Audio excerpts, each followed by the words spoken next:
ராத்திரி நான் அவ்வளவு தூரம் சொல்லியும் நீங்க லீலா கூட்டு வர போலியா? என்ன உப்பு போட்டிருக்கானுங்க பாரு. செக். இப்படி ஹோட்டல் சாப்பாடு சாப்பிட்டே காலம் தள்ள முடியுமா? அதான் என் தலையெழுத்துனா அதுக்கு யார் என்ன பண்ண முடியும்? ஏப்பா இப்படி ரொம்ப வில்லங்கமா நடந்துக்கிறீங்க? வில்லங்கமா ஒரு புள்ளைய பெற்றிருக்க, நான் வேற எப்படி பேச முடியும்?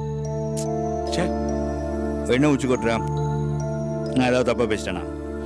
இப்ப எதுக்கு வெட்டி பேச்செல்லாம்? நான் சொல்ல வந்த விஷயமே வேற. சொல்லு. இப்ப என்ன வீடு வீடு மாதிரியா இருக்கு? லீலா இங்க வரதுலதான் எனக்கு பிரியம். அங்க இருக்கிறதுல எனக்கு கொஞ்சம் கூட இஷ்டமே இல்ல.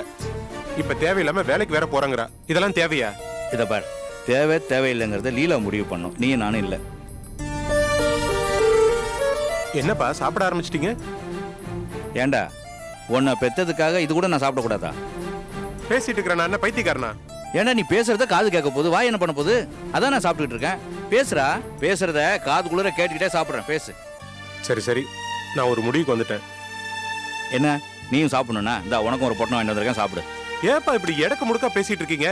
முதல்ல நான் சொல்ல வந்ததை கேளுங்க. சொல்லு. நம்ம அவ போக்கிலேயே போவோம். என்ன சொல்ற? நான் வேலைக்கு போக வேண்டாம்னு சொன்னாலும் அவ கேட்க மாட்டா. அப்படியே அவ சரின்னு சொன்னாலும் நீங்க ஏதாவது சொல்லி என் பேச்சை கேட்க விடாம பண்ணிடுவீங்க. அதனால நான் உங்க முடிவுக்கே வந்துடுறேன். அவ வேலைக்கு போகட்டும். நிஜமா சொல்ற? ஆமா, 2 குழந்தைய வச்சுட்டு வேலைக்கு போனா தானே கஷ்டம் நஷ்டம் என்னங்கிறது அவளுக்கும் தெரியும். என்னப்பா கொட்டுறீங்க? நான் வேலைக்கு போக சொன்னேன்னு சொல்லி நீங்க போய் லீலாவுங்க கூட்டு வரீங்க, புரியுதா? இதை நான் சாப்பிட்டு போலாமா? சரி.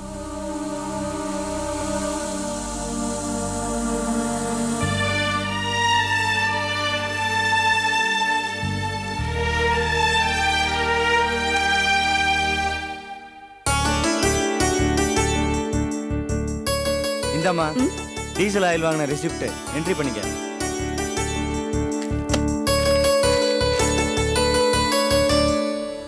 ஏற்கனவே பணம் வாங்கியிருக்கீங்க போல இருக்கு. ஆமாம்மா, ரெசிப்ட்ல இருக்க அமௌண்ட்டை கழிச்சிட்டு மீதி இருக்க பணத்தை என் அக்கௌண்ட்ல பத்தளிக்கங்க. இதாம்மா முறை.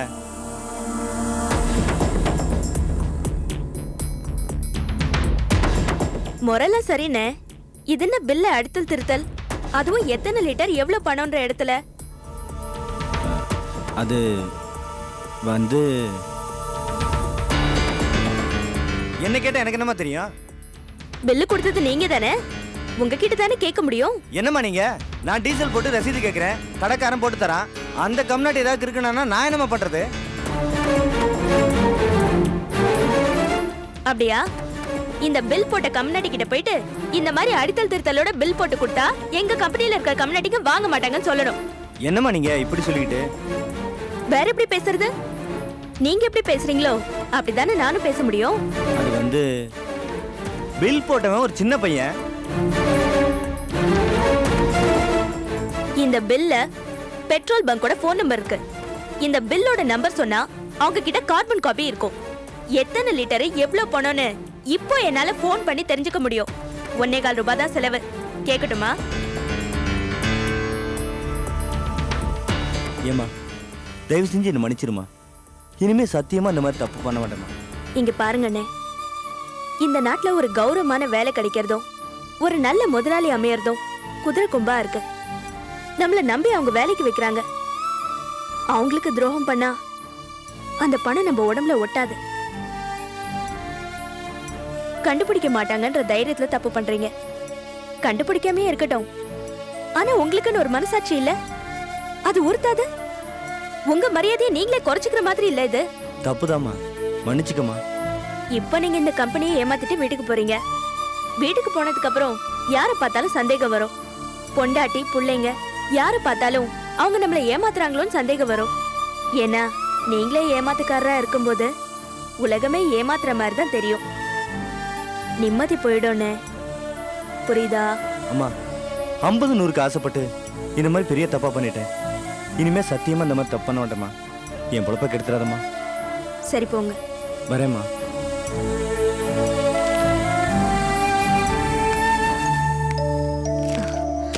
வாங்க சார். இருக்கட்டும், பரவாயில்ல.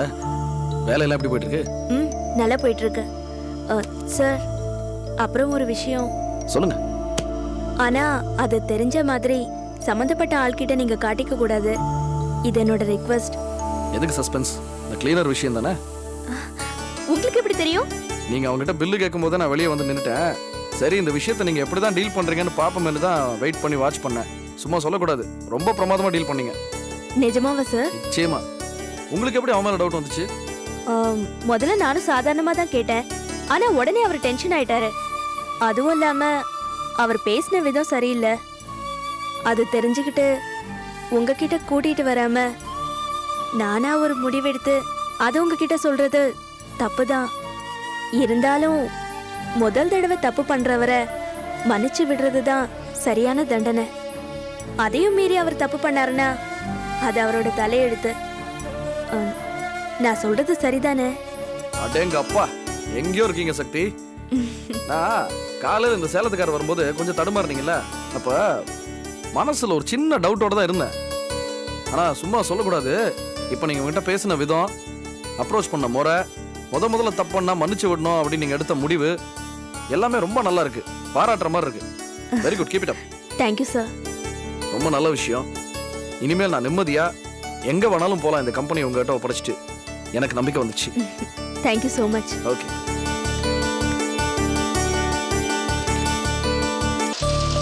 வீட்டை எவ்வளோ வச்சுக்கியா? 1.25 சார். அழகு.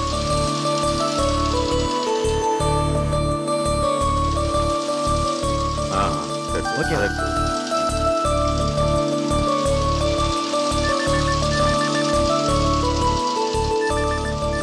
வாங்க மேடம் வாங்க.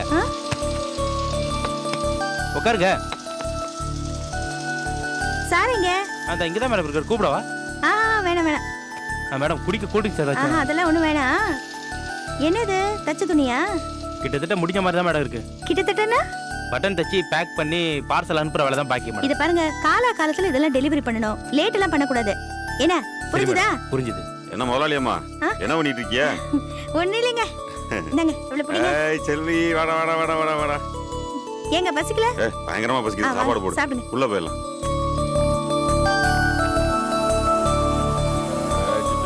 இருமா, அப்பா சாப்பிடணுமா? சரி சரி சரி, இருங்க நான் எடுக்கிறேன். ஹலோ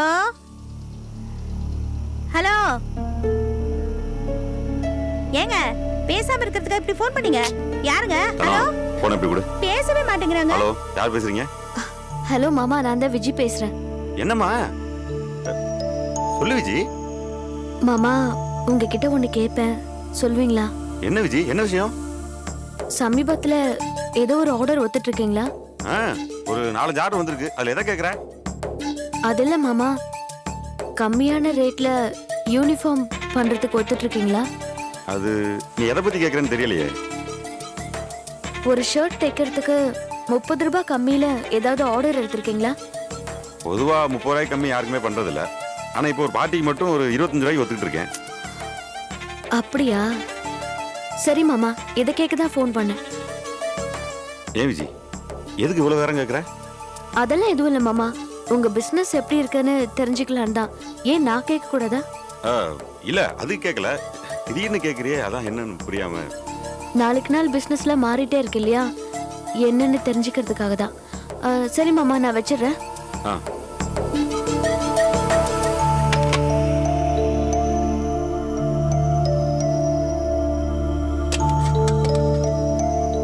யாரு போன்ல? விஜயா?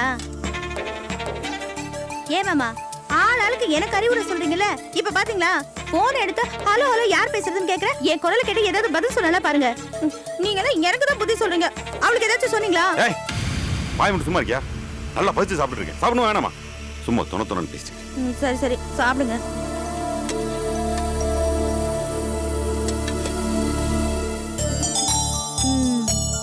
கை காட்டு. ஏன் ஜாரோ, உன் பையன் என்ன தெருவில் போய் நின்னு பொம்பளைகளை சைடு அடிக்க போறானா? செவத்துக்கு சுண்ணா படிச்ச மாதிரி இப்படி பவுடர் போடுற? இல்ல பாட்டி, முகம் ஒரே சோர்வா எண்ணெய் வடிஞ்சிட்டு இருந்ததா, அதான் நிறைய போட்டேன். நீ பரவாயில்ல தாயி. ஆனா உன் தங்கச்சி நீலா 2 குழந்தைகளை வச்சுக்கிட்டு என்ன கஷ்டப்படுறாளோ. அவன் மாமியா இருந்தாலாவது பாவம் அவளுக்கு உதவி ஒத்தாசையா இருக்கும். அதுவும் இல்ல.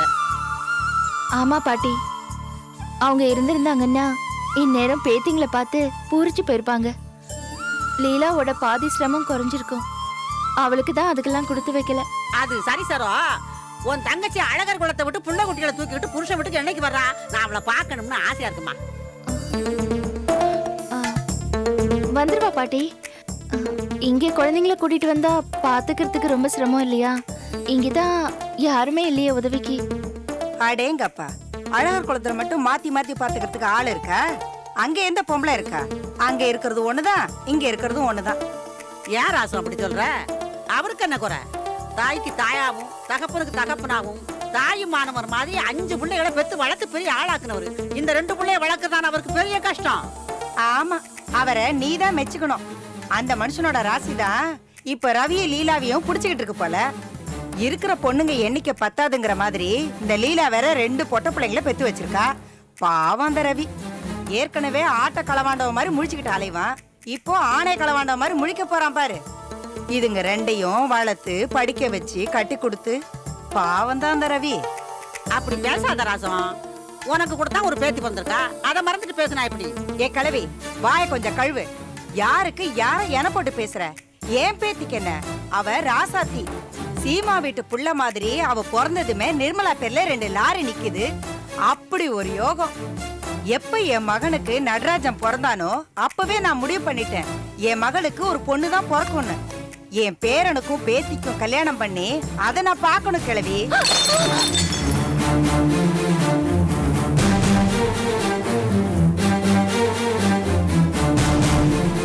ஏண்டி அபசோனம் பிடிச்சவள, முதல்ல என் பேரன் பேத்தி கல்யாண விஷயத்தை பத்தி பேசிக்கிட்டு இருக்கிற அபசோனம் பிடிச்ச மாதிரி இப்படி பாட்டில போட்டு உடைக்கிறியே, உன் மனசுல கொஞ்சமாவது நல்லெண்ணா இருக்கா உனக்கு?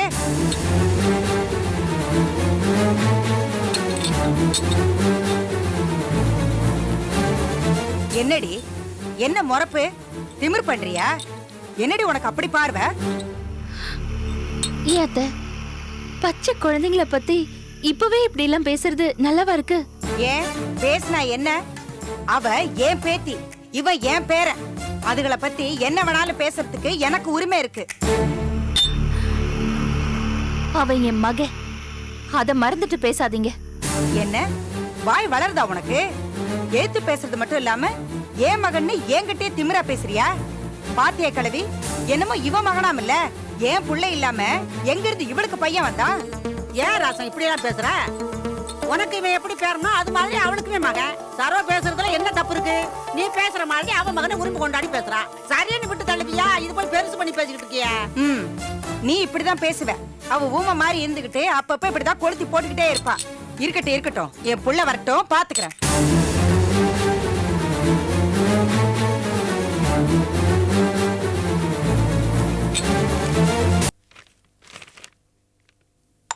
கோபி, இது என்ன ஏதுன்னு தெரியுதா? கார்மெண்ட்ஸ்ல கட் பண்ண துணி. இது எதுக்கு பாக்கெட்ல வச்சுட்டு அலையறீங்க? கேப்படா, கேப்ப. ஏண்டா, எவ்வளவு பெரிய கிரைம் நடந்திருக்கு, இத கஷ்டப்பட்டு கண்டுபிடிச்சு வெளிச்சத்துக்கு கொண்டு வந்திருக்க. எது கொண்டு வந்து கேக்குற? எதை சொன்னாலும் புரியுற மாதிரி சொல்லணும். என்ன விஷயம்? கோபி, இது நமக்கு ஆர்டர் கொடுத்து கேன்சல் பண்ணி வாபஸ் வாங்கிட்டு போன பாரு செல்வகுமார். அவன் கொடுத்த ஆர்டர் துணி போஸ் கார்மெண்ட்ஸ்ல இருந்து கொண்டு வந்தோம். போசனு என்ன? நம்ம கார்மெண்ட்ஸ்ல உள்ள துணி எடுத்து வீணா போசன மேல பழிய போட்டுட்டு இருக்கீங்களா? ஏன்டா இப்படி தலைகீழா சிந்திக்கிற? கூட பிறந்த அண்ணன் விரோதி மாதிரி பாக்குற நீ? வேற எப்படி பாக்குறது? சாதாரணமாவது பாக்குறேன்னு சந்தோஷப்பட்டுங்க. பாக்குறத டோட்டலா அவாய்ட் பண்ணல. ஏன்னா உங்க ஒட்டு வேணா உறவு வேணா அவர் போய் தனியா இருக்காரு. அவரே திருப்பி திருப்பி வம்புக்கு இழுத்துட்டு இருக்கீங்க. எப்ப பார்த்தாலும் அவர் மேல வீண்வெளி போறதுக்காகவே அலைஞ்சிட்டு இருக்கீங்க. கோபி, நீ என்னமோ இவருக்கு லாபம் இருக்கிற மாதிரி பேசுறியே. ஏதோ தம்பி ஆச்சேன்னு அக்கறையில பேசினா என்னமோ இவரை பார்த்து எதிரி மாதிரி இப்படி பாயறியே. இதெல்லாம் கொஞ்சம் கூட நல்லா இல்ல கோபி. அண்ணே, நான் ஒன்னும் காரணம் இல்லாமலாம் சொல்லல. ஒரு தடவை போசன மேல பழிய போடணுங்கிறதுக்காகவே அவர் பேக் பண்ணி வச்சிருந்த அத்தனை பசங்க பிரிச்சு போட்டு ஆளுவாரு. நானும் பாத்துட்டு தானே இருக்கேன். சொந்த அண்ணனை எதிரி மாதிரி பாத்துட்டு சகலைய தலையில தூக்கி வச்சு ஆடுறாளே, இந்த உலகத்திலே நீ ஒருத்தரா தான் இருப்ப.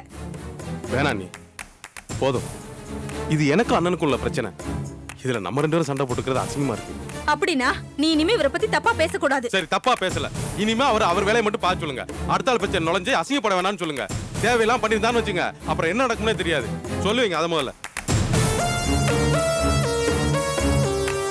ராஜு, நான் எந்த தப்புமே பண்ணல. ஆனா எல்லாருமே என்னைய திட்டுறாங்களே. போதும் போதும், அதான் கோபி போயாச்சுல, ரொம்ப ஆக்ட் பண்ணாதீங்க. போய் சமையல் வேலை கவனிங்க. நீ கூட என்ன திட்டுறியா? போதும், ரொம்ப ஓவரா இருக்கு. சரி, குறைச்சிக்கிறேன். லீலா, யார்ப்பா ஃபோன் பண்ணது? உன் மாமனார் தான். என்ன விஷயமா? நீ வேலைக்கு போறத பத்தி உன் புருஷன்கிட்ட சொன்னாராம். அவர் இதுல மறுப்பு சொல்ற மாதிரி எனக்கு ஒன்றும் அபிப்பிராயம் இல்லை, எனக்கு சம்மதம் தான். லீலா கிட்டையும் சொல்லிட்டு சொன்னாரா, அதுக்காக ஃபோன் பண்ணியிருக்காரு. அப்படியா? எனக்கே ஆச்சரியமா தான் இருந்தது. நிச்சயமா ஏதாவது தடங்கள் சொல்லுவாங்க தான் எதிர்பார்த்தேன். எப்படி ஒத்துக்கிட்டாருன்னு தெரியல. காரணம் எதுவாக இருந்தாலும் உன்னை பொறுத்த வரைக்கும் இது நல்ல சகுனம்னு எடுத்துக்க. அக்கா கை கொடுக்கா, நீ வேலைக்கு போறதுங்கிறது உறுதியாச்சு. சரிம்மா, எல்லாம் நல்லபடியா நடக்கட்டும். நாளைக்கே மெட்ராஸ் கிளம்பிடுவான், ரெடி ஆயிருங்க. சரிப்பா.